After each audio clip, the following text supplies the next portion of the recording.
Muy buenos días y bienvenidos sean al podcast de Eje Ciudadano. El día de hoy nos cita un tema muy importante, sobre todo porque nos ha afectado hace bastante poco.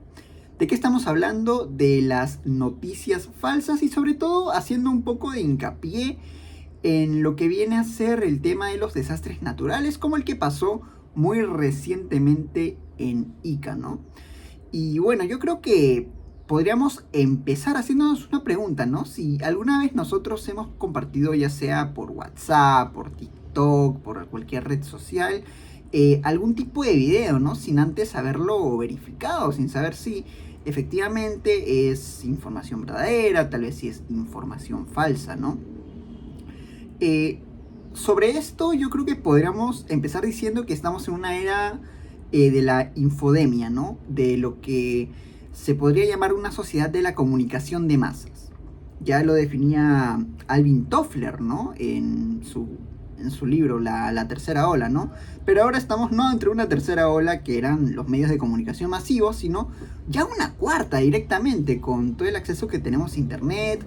La información se comparte de forma rapidísima, ¿no? Una cosa que puede pasar en una punta del mundo llega al toque a la otra punta del mundo, y ya sean antípodas, ya sea que los separe una gran cantidad de kilómetros. Y esto sucede sobre todo porque tenemos, afortunadamente, porque hace mucho más bien que mal, lo que vienen a ser las redes sociales. Nuevamente, WhatsApp, Facebook, TikTok, sobre todo WhatsApp diría yo que es, por lo menos en Latinoamérica, el medio por el cual las personas más se comunican.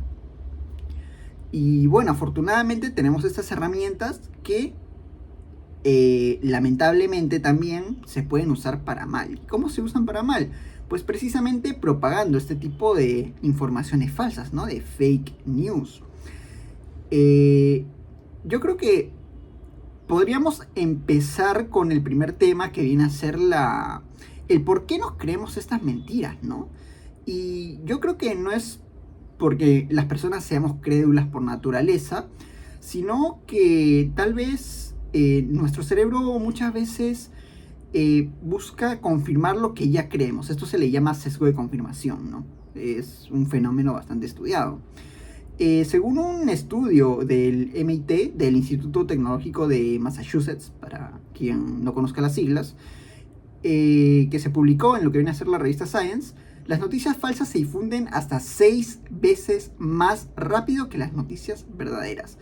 ¿Y por qué? Porque sobre todo, según este artículo, lo que nos dice es que las noticias falsas pueden ser más sensacionalistas. ¿A qué me refiero? Un choque, un título llamativo, una imagen impactante. Son todos estos elementos de justamente las noticias falsas, que muchas veces buscan simplemente interacciones con técnicas como el clickbait, por ejemplo, pero muchas otras veces tiene directamente implicaciones un poco maliciosas, ¿no? Y esto sobre todo en el contexto de una catástrofe natural, pues es tremendamente contraproducente. ¿Por qué? Porque las personas tienen una percepción errónea de lo que en realidad está pasando en una zona que ha sido afectada, pero tal vez no en la magnitud en la que uno podría pensar, o tal vez no exactamente tal y como te lo dicen las redes sociales muchas veces. Y esto no solamente es algo que propio de Perú, ¿no? Afortunadamente en 2007, cuando ocurrió este terremoto en Pisco, que fue bastante fuerte, yo era todavía un niño cuando ocurrió, afortunadamente no habían o no se utilizaban las redes sociales con la magnitud con la que sí se usan hoy en día, ¿no? Sí salían videos, pero sobre todo era de gente muy preocupada, tal vez no tantas noticias falsas. Pero ahora, ya que estamos con la era de la información precisamente, pues el panorama ha cambiado un poco. Ha cambiado bastante, de hecho, no solo un poco. Porque ahora, si te metes a Twitter, claro, después de un sismo, lo lógico es que la tendencia sea sismo o terremoto. Y allí tienes un montón de información Y claro, desafortunadamente también siempre van a existir estas personas que lucran a través de redes sociales, sobre todo Twitter, porque es el que tiene un sistema de monetización que más favorece a las interacciones en posts, sobre todo, que solo buscan eso, solo buscan la atención y no tienen, digamos, una limpieza de la información que transmiten. Y bueno, sobre todo justamente el artículo que les había mencionado, ¿no? Del Instituto Tecnológico de Massachusetts, el MIT, justamente decía que este estudio había analizado 126.000 posts de redes sociales, de Twitter puntualmente, a lo largo de 11 años, ¿no? Y la conclusión que tiene es, de hecho, bastante contundente. Lo que dice directamente es que la novedad y el choque emocional siempre ganan a la sobriedad de los hechos. ¿Por qué? Porque muchas veces, bueno, siempre por lo menos en medios de comunicación serios, existe un tratamiento para lo que viene a ser al momento de cubrir noticias. Entonces uno siempre tiene que verificar las fuentes, por lo general también se habla con testigos directos, se habla con expertos en la materia, pero las noticias falsas no. Lo que tienen es más lo dicho, sensacionalismo de su lado. Una imagen impactante, un título impactante, un enunciado impactante si estás en redes sociales, ¿no?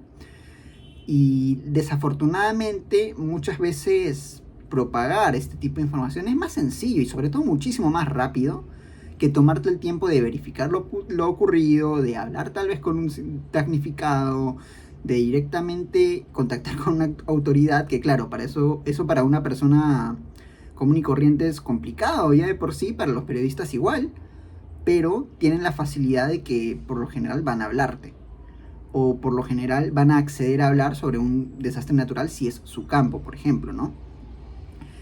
Y esto nos lleva a otra arista de este tema, que también es muy importante. Lo que viene a ser el contexto en el cual esta desinformación se propaga tan rápidamente, ¿no? Que es que muchas veces estos posts sensacionalistas vienen como que en un pack de descontextualización, de una edición engañosa muchas veces, y también muchas veces, como habíamos comentado, pues directamente son de cuentas de bots, de que se lucran precisamente de interacciones en las redes sociales, y una noticia sensacionalista te va a dar interacciones. Y en ese sentido es muy importante que las personas pues tengan que estar muy atentas a lo que viene a ser qué tipo de información revisan o qué tipo de información comparten, ¿no? ¿Y cómo podemos precisamente hacer fact-checking? Bueno, visitando sobre todo páginas gubernamentales, ¿no? Aunque esto me lleva justamente a otro punto, incluso ni siquiera las instituciones, digamos, oficiales, están a salvo, porque hace unos días, justamente, si no recuerdo, fue un poco después de lo que viene a ser el sismo que ocurrió en Ica, hackearon la página del IGP, hackearon al IGP, y desafortunadamente debido a esto nos llegó a los celulares de varias personas una alerta de terremoto. Este hackeo se realizó precisamente a la app Seismate, que es la que te avisa cuando se acerca un terremoto, que fue vulnerado por hackers, desafortunadamente. Pero esto es una anomalía. Normalmente las instituciones oficiales pues sí te van a dar una información correcta. En ese sentido, lo ideal siempre es, a falta de tener claro un contacto o tal vez algún tipo de conexión con alguna autoridad o algún damnificado directo, lo óptimo siempre es contrastar y contrastar con lo que vienen a ser otras publicaciones. ¿Por qué? Porque aunque no parezca, la mayor parte de las noticias, o la mayoría de las noticias que se dan, no son informaciones falsas, sino verdaderas, testimonios muchas veces, que lamentablemente sí son opacadas por lo que viene a ser los posts más sensacionalistas. Es decir, si tú ves 1000 posts con una información sobria, pero un post con información sensacionalista que te llame la atención, pues uno desafortunadamente y de forma natural va a prestarle más atención a lo que viene a ser el post más llamativo, ¿no? Es una característica más, ¿no? De lo que viene a ser el ser humano, que nos llama la atención lo que es más raro o lo que es más llamativo. Y bueno, justamente cerrando lo que viene a ser ese tema, que lamentablemente se nos ha acabado el tiempo, yo llamo a las personas, sobre todo a siempre, a quien vea este podcast, a que siempre podamos contrastar la información antes de compartirla. Porque desafortunadamente nos vamos a topar con informaciones falsas. Es algo que desafortunadamente va a pasar, tarde o temprano, ¿no?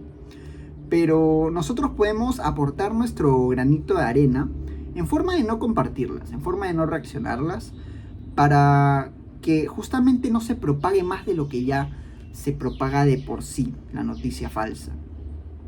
Con todo eso, yo he sido Jaime Chagua y esto ha sido el podcast de Eje Ciudadano. Y para finalizar también, me gustaría hacer un pequeño llamamiento, ¿no? Con motivo del reciente sismo que ocurrió en Ica, siempre tengan a mano una mochila de emergencia y tengan mapeadas también lo que vienen a ser las rutas para poder evacuar de forma segura de ya sea su centro de trabajo, ya sea de su hogar, en caso exista algún tipo de desastre, como viene a ser un terremoto mismamente, un incendio.